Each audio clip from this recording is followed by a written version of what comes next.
করলাম, কিন্তু এই কলিযুগের লীলার কথা শ্রবণ করুন একটি।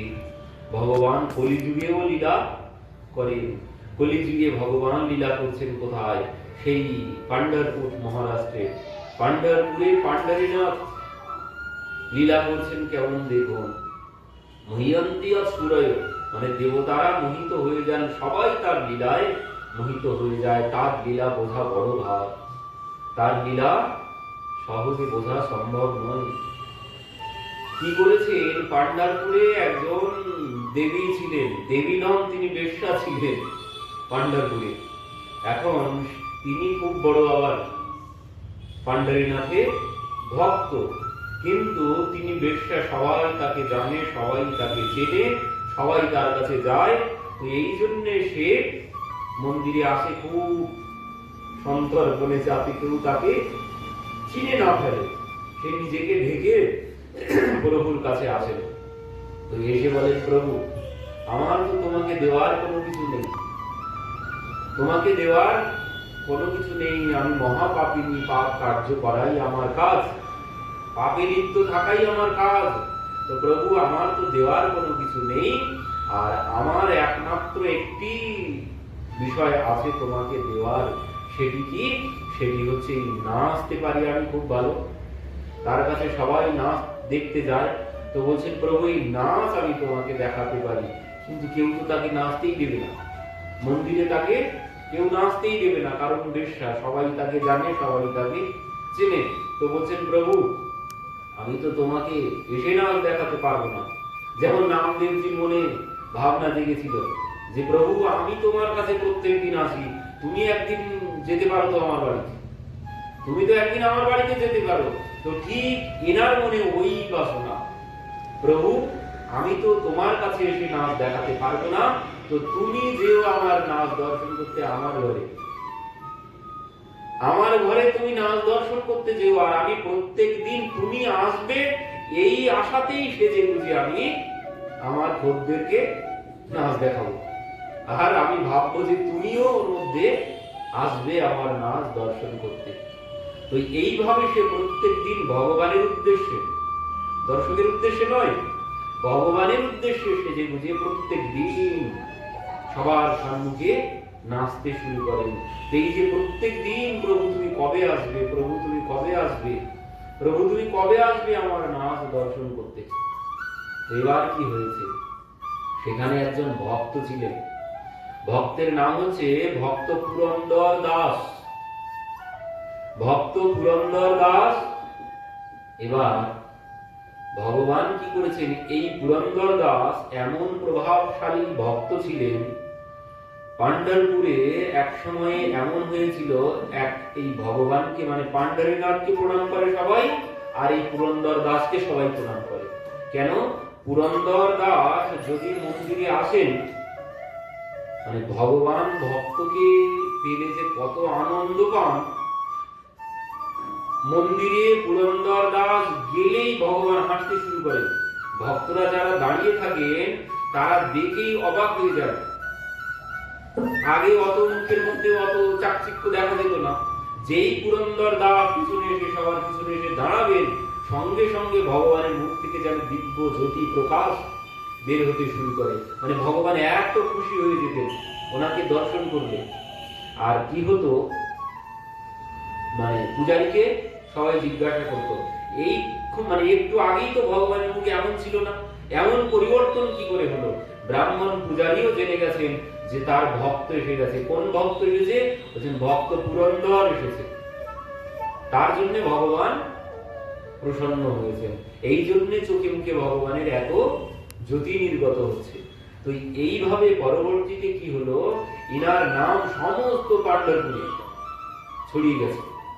সকালবেলা পুরন্দর দাস প্রত্যেক দিন ভগবানকে, পান্ডারীনাথকে প্রণাম করতে আসেন। সবাই এনার সাথে পথে পুষ্প বিছিয়ে রাখতেন। ভক্ত পুরন্দর দাস যাবে, তাই যে যার বাড়ির সম্মুখে রাস্তায় পুষ্প বিছিয়ে রাখতেন, সবাই এনার দর্শনের জন্য দাঁড়িয়ে থাকতেন। ইনি ভোরবেলা যাবেন ভগবানকে দর্শন করতে, তো এনাকে সবাই প্রণাম করে। তো এবার ভগবান কি করেছেন দেখুন, তার কেমন লীলা।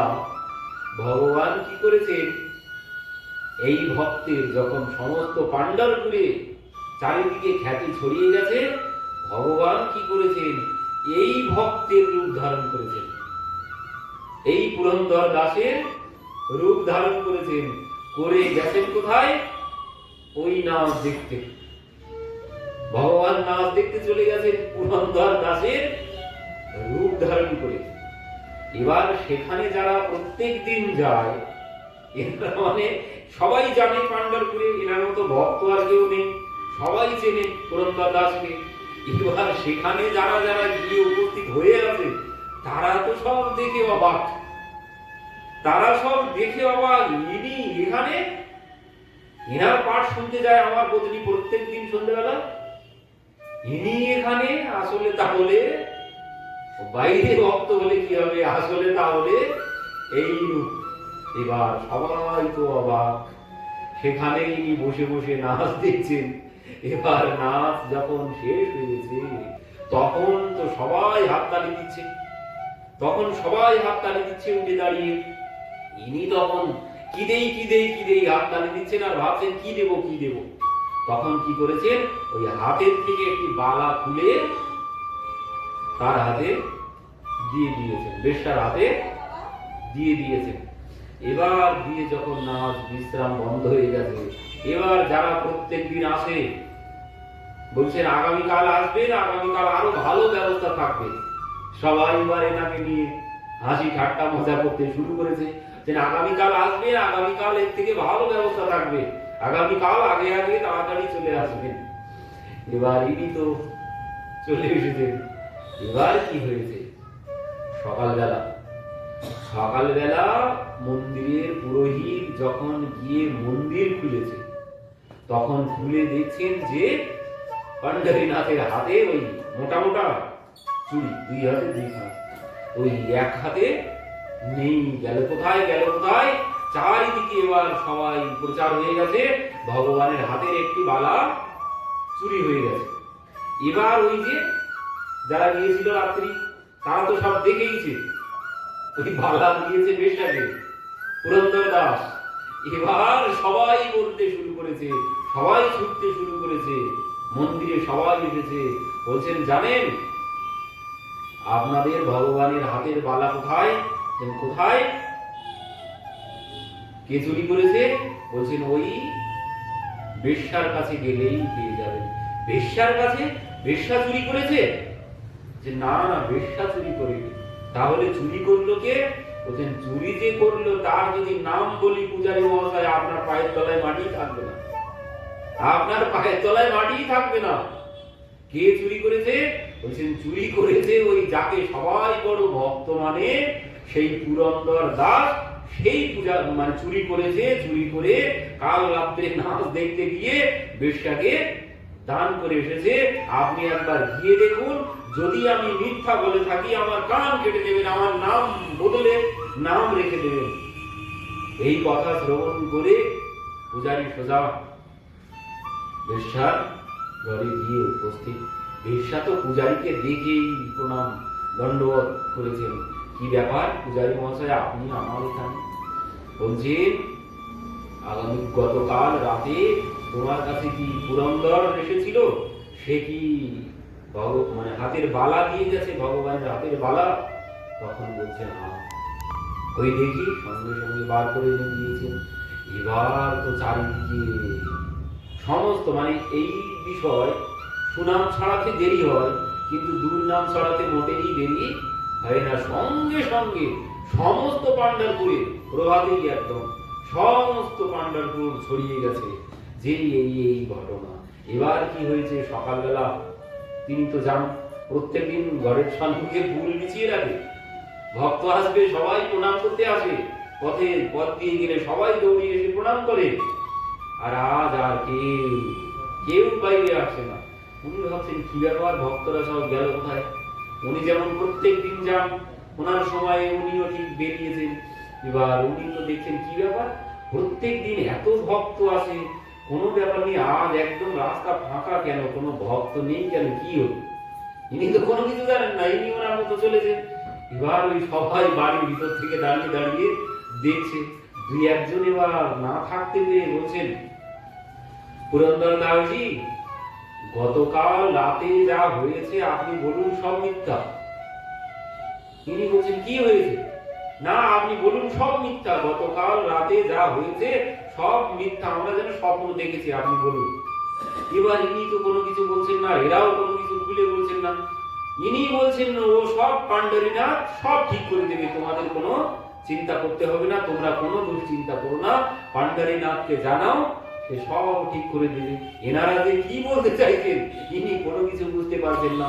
এবার ওই দুই একজন এবার মজা দেখার জন্য সোজা এসেছেন মন্দিরে, ওনার পেছন পেছন, কেউ আর প্রণাম প্রণাম কোনো কিছু করছে না। এবার উনি এসেছেন, এবার যেই এসে দাঁড়িয়েছে সঙ্গে সঙ্গে পূজারী বেরিয়ে এসে দেয়, একে দড়ি দিয়ে আগে বাঁধ, এই চুরি করেছে। বলছেন, এ বেশ্যার বাড়িতে যায়, যাক, তাতে কোনো দুঃখ নেই, যেখানে খুশি যাক, তাতে কোনো দুঃখ নেই, ভগবানের হাতের পালা চুরি করলো।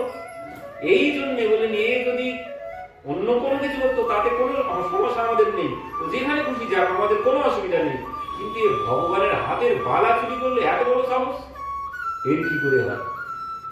এবার ওই গাছের সাথে এনাকে বেঁধেছেন, বেঁধে এবার সবাই বলছেন, মারো, এর শাস্তি। সবাই যে যার মতো জুতো খুলে মারতে শুরু করেছে, যে যার মতো মারছে। এবার কি হয়েছে, রুক্মিণী দেবী ভগবানকে বলছেন, হায় হায় প্রভু, এ কেমন লীলা তোমার, ভক্তকে তুমি এইভাবে কেন কষ্ট দিচ্ছ? এ কেমন লীলা, আমি কিন্তু সহ্য করতে পারছি না, তুমি এ কি লীলা করছো? ভগবান বলছে, দেখো না, আমার ভক্তের মহিমা দেখো, তুমি জানো এখন কি চিন্তা করছে, আমার ভক্ত কি চিন্তা করছে, তুমি বলো তো। রুক্মিণী দেবী বলছেন, কি আর চিন্তা করবে, সে চিন্তা করছে আমি কি জন্য আজ আমার এই কপালে দুর্গতি, এটাই চিন্তা করবে। তিনি এটাই চিন্তা করছেন যে কি জন্য আমার আজ এই শাস্তি ভোগ করতে হচ্ছে, আমি তো কোনো কিছুই বুঝতে পারছি না। কিন্তু পুরন্দর দাসজিকে যখন সবাই মারছে আর বলছে বড় ভক্ত সেজেছে, আমার পত্নী এর পাঠ শুনতে যায় প্রত্যেক দিন সন্ধ্যাবেলা, এই পাঠ ধরে মারো। হ্যাঁ, কারা মারছে বেশি করে? ওই যারা রাত্রিতে যাদের সাথে দেখা হয়েছিল তারাই আগে এসেছে, আর তারাই আগে বেশি করে মারতে শুরু করেছে। এবার যে যার মতো মারছে, যে যার মতো বদনাম করছে, নানান কথা বলছে। ওদিকে তো রুক্মিণী দেবী কিছুতেই সহ্য করতে পারছেন না, আমি একদম সহ্য করতে পারছি না, এ কেমন তোমার লীলা। তখন ভগবান বলছে, দেখবে, আমার ভক্তের মহিমা দেখো, আমার ভক্তের মহিমা দেখো। ভক্ত হলে কি হতো, আমার মতো ভক্ত হলে প্রভু তুমি কি কি জন্য আমার আজ এত বড় দুর্গতি, আমি এত নাম করি, এত এই করি, এত সেই করি, আজ আমার এই অবস্থা। বলেই দিত ভগবান ভগবান কোনো কিছু নেই, আমার মতো ভক্ত হলে বলেই দিত যে ভগবান ভগবান কোনো কিছু নেই। এমন পরিস্থিতি হচ্ছে, সে নিজে কোনো কিছুই বুঝতে পারছেন না, সবাই তাকে মেরে যাচ্ছে পায়ের থেকে জুতো খুলে। এবার রুক্মিণী দেবী তো মানে চোখ থেকে জল ঝরছে তার দিকে, তিনি সহ্য করতে পারছেন না। পরবর্তীতে ভগবান তার মনের কথা, সে যা ভাবছে, পুরন্দর দাসজি যা ভাবছে, সেই ভাবনা ভগবান রুক্মিণী দেবীকে দেখাচ্ছেন, শোনাচ্ছেন। কি তিনি কি ভাবছেন? পুরন্দর দাসজি ভাবছেন, প্রভু খুব ভালো কাজ করেছে, আমি বুঝতে পেরেছি। কি বলছেন প্রভু, অন্য ক্ষেত্রে কৃতম পাপম পুণ্য ক্ষেত্রে বিনশ্যতি। আমি যদি বাড়িতে এই অঞ্চলে পাপ করি, আমি যদি আমার দেশে পাপ করি, তো সেই পাপ কি হবে? বলছেন সেই পাপ পুণ্য ক্ষেত্রে মানে বিনশ্যতি, মানে ধামে গেলে, আমি যদি বাড়িতে কোনো পাপ কর্ম করে যাই, তো আমার সেই পাপ বিনাশ হবে ধামে গেলে, সমস্ত পাপ বিনাশ হয়ে যাবে। আর কি বলছেন, তীর্থমে কৃতম পাপম বজ্রলেখ ভবিষ্যতে। যদি তীর্থে গিয়ে কোনো পাপ করি, সেই পাপ কি হবে? মানে পাথরে লেখা হয়ে যাবে, সেই পাপের কোনো বিনাশ, সেই পাপ নষ্ট হবে না। মানে দেশে যদি পাপ করি সেই পাপ ধামে গেলে আমার সমস্ত পাপ বিনাশ ক্ষয় হয়ে যাবে, কিন্তু আমি যদি ধামে গিয়ে কোনো পাপ করি সে পাপ একদম পাথরে লেখা হয়ে যাবে, ওই পাপ ক্ষয় কিছুতেই হবে না। তো ইনি ভাবছেন দাঁড়িয়ে দাঁড়িয়ে, সমস্ত ভক্তরা মারছেন আর ইনি ভাবছেন প্রভু আমি তো অনেক ধামে গিয়েছিলাম, এর আগে ইনি সমস্ত ধামে ভ্রমণ করে এসেছেন, তো বলছেন প্রভু আমি তো অনেক ধাম গিয়েছিলাম, সমস্ত ধামে গিয়েছিলাম, তো কোন ধামে গিয়ে কোন অপরাধ করেছি তার কোনো ঠিক ঠিকানা নেই, তো তুমি সেই সমস্ত অপরাধ আমার এইভাবে আজ নাশ করছো, সমস্ত অপরাধের নাশ আমার এইভাবে করছো, এইভাবে নাশ হয়। অপরাধ যদি থাকে, পূর্বজন্মের যদি অপরাধ থাকে, তো সেই অপরাধ এভাবেই নাশ হয়, ভক্তের অপরাধ এভাবেই নাশ হয়, চারিদিকে দুর্নাম বদনাম ছড়িয়ে যাবে হঠাৎ বিনা কারণে, তো এভাবে পূর্ব পাপের প্রায়শ্চিত্ত হয়। তো বলছেন প্রভু আমার পূর্বের কোনো পাপ থেকে তুমি এইভাবে আমাকে মুক্ত করছো, বা প্রভু তোমার লীলার বলিহারি, প্রভু তোমার লীলার তুলনা নেই। তিনি তো আরো খুশি হচ্ছেন, যারা মারছেন তাদেরকে বলছে আরো মারো, আর একটা মেরে যাও, আর একটা মেরে যাও, এক গালে মারছে তো আর এক গাল পেতে দিচ্ছেন, আর একটা মেরে যাও, যে তিনি ভাবছেন যে আমার সমস্ত পাপ ক্ষয় হচ্ছে এভাবে।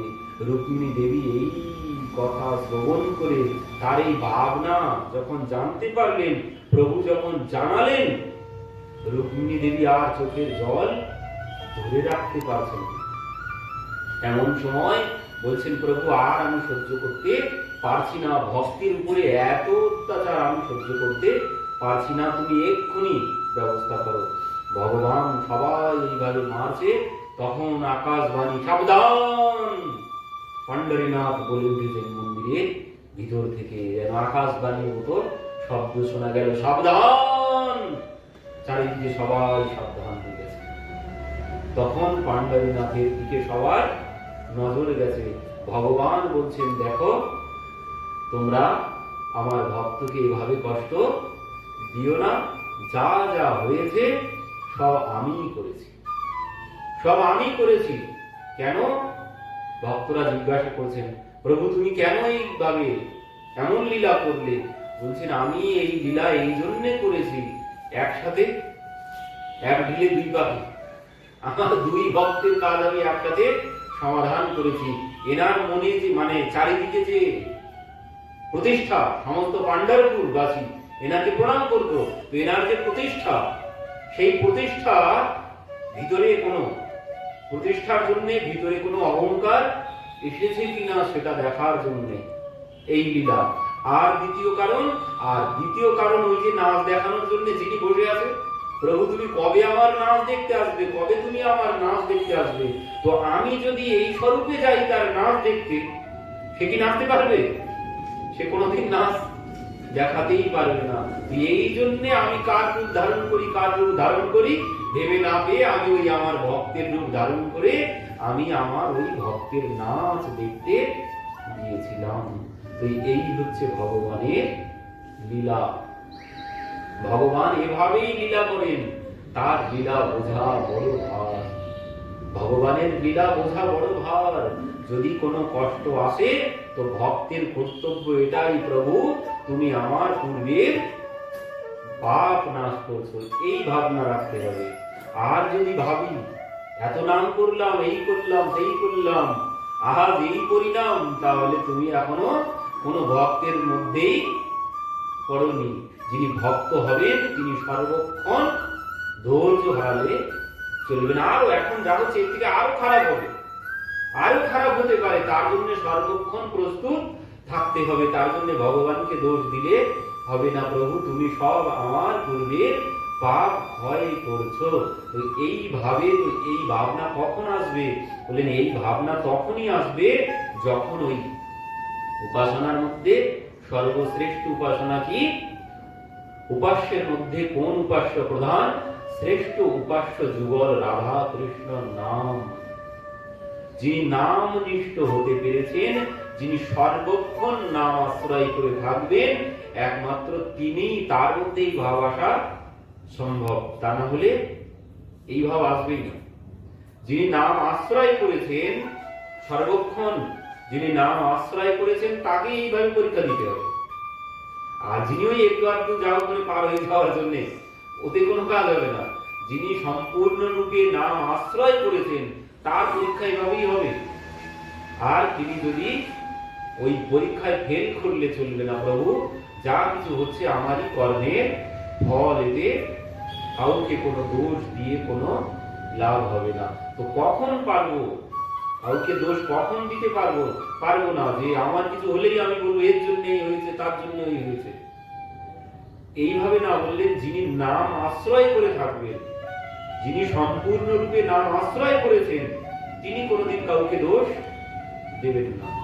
যিনি ভগবানের উপরে সম্পূর্ণরূপে সমর্পণ করেছেন, তিনি কোনোদিন কাউকে দোষ দেবেন না। তো তার জন্য বলছেন কি, ওই নাম আশ্রয় আর ধৈর্য হারালে কিছুতেই হবে না। মানে যত কষ্ট আসুক, যত পরীক্ষা আসুক, আর ভক্তের জীবনে পরীক্ষা আসবেই।